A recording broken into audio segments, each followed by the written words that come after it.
What's up guys, welcome to Millennials with Money, the channel that helps you take control of your money and create a bright financial future. I'm Johnny, and if you like today's video, make sure you hit the like button, click subscribe with the notification bell, and tell another millennial. So when it comes to retirement, what do you think? Where do you see yourself? Are you perhaps gonna just see your friends every day, maybe hit a few balls around the golf course? Do you fancy retiring to a warmer country with a better climate? Maybe have a few drinks on the beach in the morning? Maybe you're one of these people who follows the FIRE movement. So for those of you that don't know what that is, that's financially independent, retired early. And these are typically people that put aside a lot of money from their current income to be able to retire at a very young age. The reality is that not a lot of people actually give retirement a lot of thought over the course of their life, and as they get closer to retirement, they realize they don't have a lot saved up to put towards it. I remember I was reading a story on the internet of a nurse in New York who wanted to retire in 7 years' time. She was aged 58 and had no savings and $5,000 in credit card debt. That is, of course, a very difficult situation to be in, given that your retirement years are coming up very soon. And the later you start saving towards retirement, the harder it's going to be to fund your everyday living, or in the best case scenario, fund anything that goes above your everyday living expenses. There's also people out there who, for whatever reason, actually can't afford a pension. They need to keep working.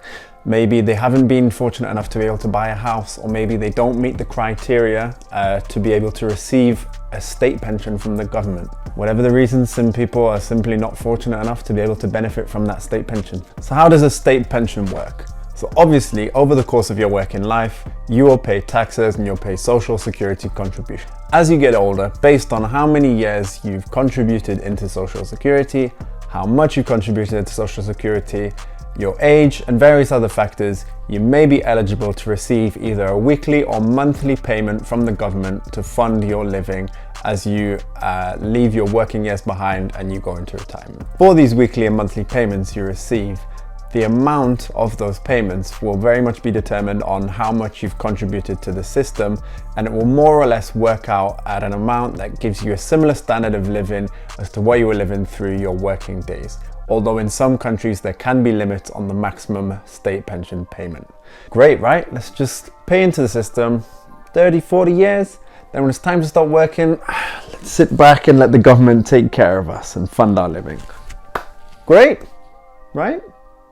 There are some potential drawbacks relying solely on a state pension, which I'm going to go through now. First of all, I think this is very much a culture thing in Europe, because a lot of governments in a lot of European countries generally are very good and very generous when it comes to welfare and social benefits to citizens. And it creates somewhat of a culture of reliance on the state, and it's almost an expectation that we have within us that the state is there to take care of us. One example of this becomes apparent in a survey that was carried out in Ireland amongst 1,000 consumers, where over half of the respondents said that their primary source of income during retirement would be the state pension, which is about 250 euros a week. And I think as a result of this reliance on the state and trust that the state will take care of us when we're retired, means that we can put off contributing towards our own retirement and we can focus on our current financial needs, whether that's buying a house, a car, paying for a wedding. Retirement, it takes a back burner, and all these other things take priority. The thing is, because these are state pensions, the conditions of them will very much be dictated by the state, by the government that's in charge.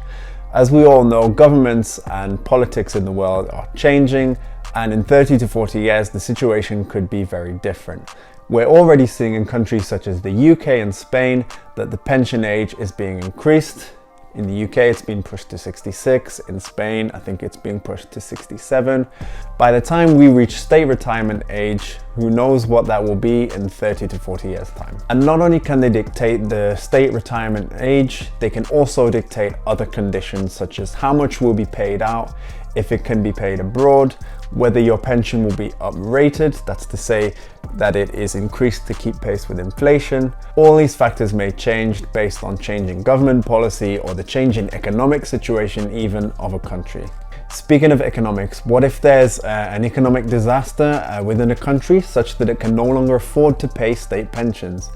How do we support ourselves then? What we've seen as part of the current situation is that a lot of people have actually had to delay their retirement because they wouldn't have sufficient money to be able to live on. And you've even got people who are retiring earlier involuntarily because of the way things are. Either way, the ongoing crisis at the moment has meant that at the flick of a switch, people have had to change their plans. And as I mentioned before, how much you receive from the state will depend on what you've contributed over the course of your working life, and it will probably give you a similar standard of life to what you had during your working days and may even be capped at a certain amount.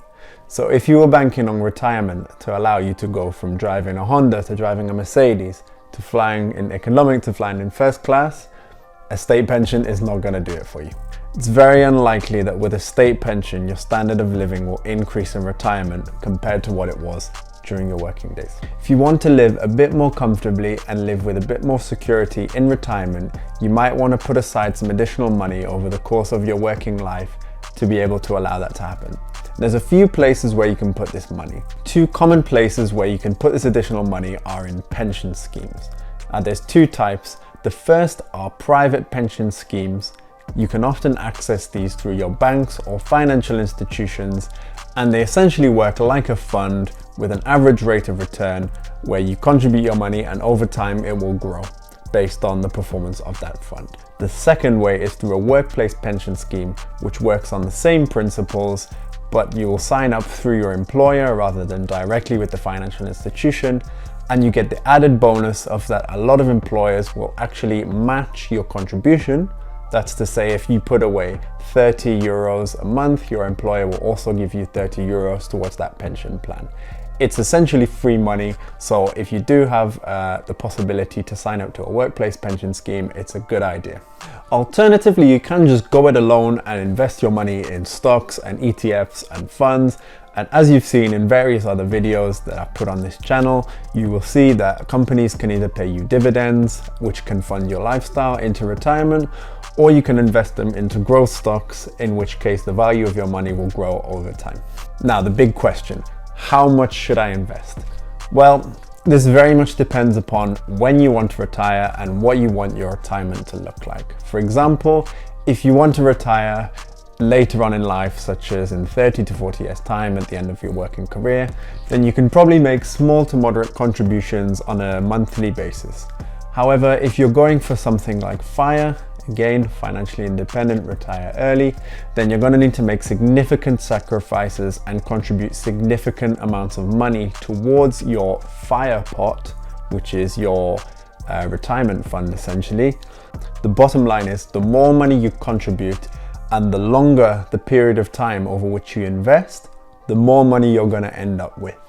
I'm going to show you an example to show how this works in theory. So in our example where we start with nothing, we invest $2,000 a year and we average a 4% annual return. So after 35 years, we would end up with $154,000, which is pretty good. Now, what if we keep everything the same, but instead of investing for 35 years, we invest for 45 years? Well, as you can see in the results, we end up with $252,000. So even though we've only invested $20,000 extra, we've ended up with $100,000 extra in total in our pot. That's because the more money we have invested, the harder our money works for us. For example, a 4% return on $1,000 would be $40, but a 4% return on $100,000 would be $4,000. So remember that regularly contributing money over a long period of time equals growth, and your money will grow exponentially. That's all from today's video. I hope you enjoyed it. Be sure to check out the Millennials with Money social media and internet pages. I'll see you on the next video, and let's get this money.